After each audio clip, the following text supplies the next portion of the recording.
Каракөл шаарындагы Токтогул атындагы номер 1 мектеп гимназиясынын математика мугалими мен Кырбашева Бибайша Асековна. 1-класста алгебрадан көрсөткүчтүү теңдемелер деген теманы өтөмүн. Бүгүнкү сабагыбыздын максаты көрсөткүчтүү функциянын аныктамасын кайталайбыз. Экинчи көрсөткүчтүү теңдемеге аныктама беребиз. Үчүнчү көрсөткүчтүү теңдеменин чыгаруунун түрдүү жолдорун үйрөнөбүз.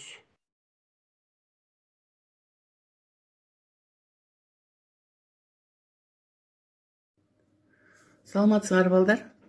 Биз өткөн сабакта көрсөткүчтүү функциялар деген теманы өткөнбүз. Кана бир аз кичине эсибизге түшүрүп алалы. Анан кийин бүгүн көрсөткүчтүү теңдемелер деген теманы өтөбүз. Биз өткөн сабакта y барабар a'нын x даражасы формуласы менен берилген функция көрсөткүчтүү функция деп өткөнбүз. Балдар эсибизге түшүргүлө. Бул жерде x өзгөрүлмө, ал эми a ар кандай сан. A дайыма оң сан болуш керек. Ошондой эле a 1 барабар эмес сан болуш керек. А x ар кандай сан. Ушул көрсөткүчтүү функция деп аталат. Мисалга алсак y барабар 2-нин x даражасы, y барабар 2-ден 1-дин x даражасы деген функцияларды карап, мына ушулардын графиктери менен таанышканбыз, жана булардын касиеттерин караганбыз. Эми бүгүн көтөрө турган темабыз көрсөткүчтүү теңдеме. Көрсөткүчтүү теңдеме деген өзгөрүлмөсү даража көрсөткүчүндө болсо эле, анда бул көрсөткүчтүү теңдеме болот. Өзгөрүлмөсү x даража көрсөткүчүндө болсо, бул көрсөткүчтүү теңдеме болуп эсептелет.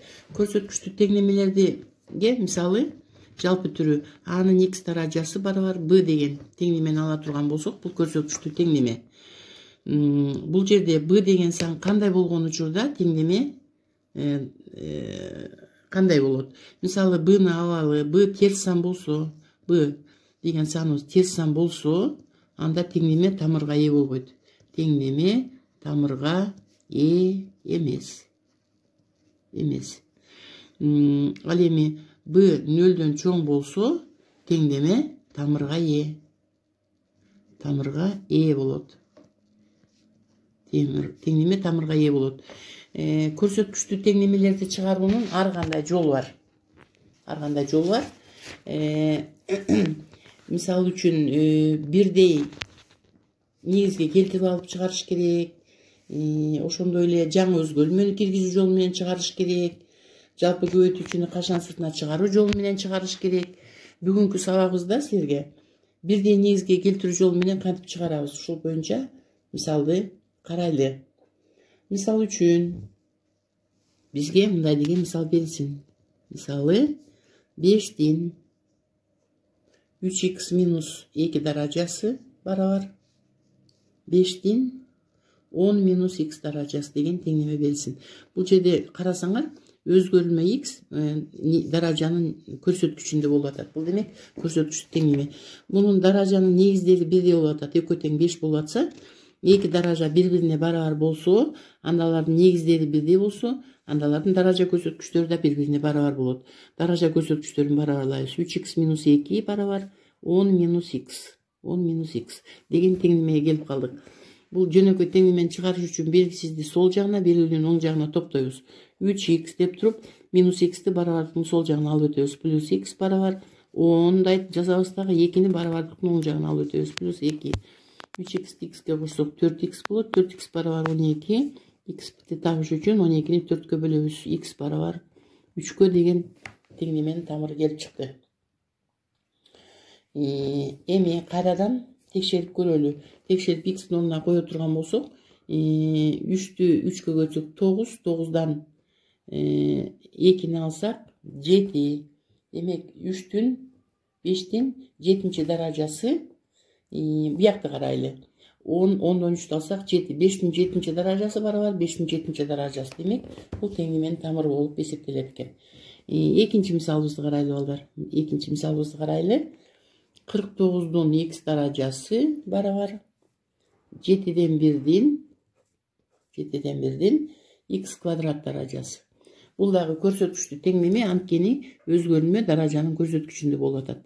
Муну бирдей негизге келтиребиз. 49 7-нин квадраты да. Демек 7-нин квадратынын x даражасы дейбиз. Барабар 7'den 1'di. 7'ni барабардын алымын алып чыкканда 7'nin minus 1 даражасы болуп чыгат. 7'nin minus 1 даражасынан x квадрат даражасы. Даражанын касиеттери көрсөткүчтүк теңдүү функция үчүн дагы туура болуп эсептелет да. Даражаны даражага көтөрүш үчүн даражанын негизинин өзү жазылып, даража көрсөткүчтөрү көбөйтүлөт. Демек 7'nin 2x даражасы барабар 7'nin minus 1 менен x квадраты көтсөк минус x квадрат даражасы. Демек 2 даража бири-бирине барабар болду балдар. 2 даража бири-бирине барабар болсо, даражанын негизи барабар болсо, анда алардын даража көрсөткүчтөрү да барабар болот. 2x барабар минус x квадратка.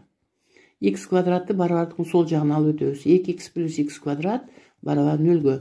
Бул толук эмес квадрат теңдүү болуп калды. X'ти жалпы көбөйтүүчүнү качан сыртына чыгарабыз? 2 плюс x барабар 0-гө. Көбөйтүндү 0-гө барабар болсо, ар бир биринчи көбөйтүүчү 0-гө барабар болот же экинчи көбөйтүүчү 0-гө барабар болот. Бул жерден x'ти таба турган болсок, x барабар минус 2-ге болду. Минус 2-ге болду да. Демек жообу, бул жерде жообун жазабыз.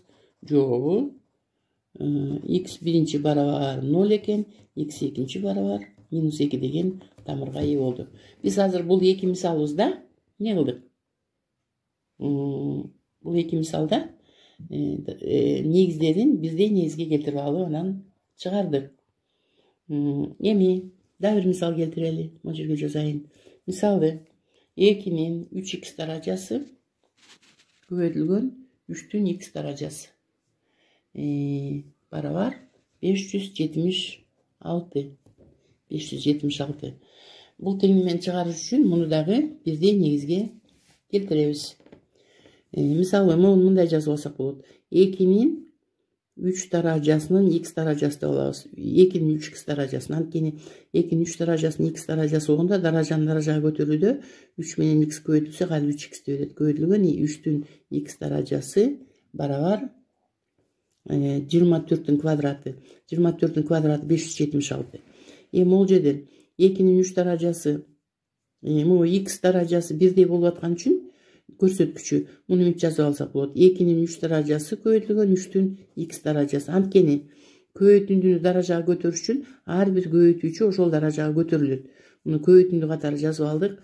24'түн 2 даражасы.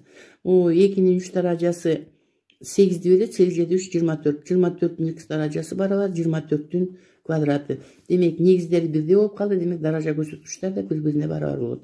X барабар 2'ге. Демек жообу эмне болду? X барабар 2'ге деген жооп келип чыкты.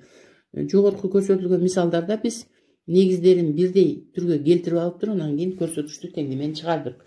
Эми экинчи түрү жаңы өзгөрүүлмөнү киргизүү жолу менен чыгарабыз да.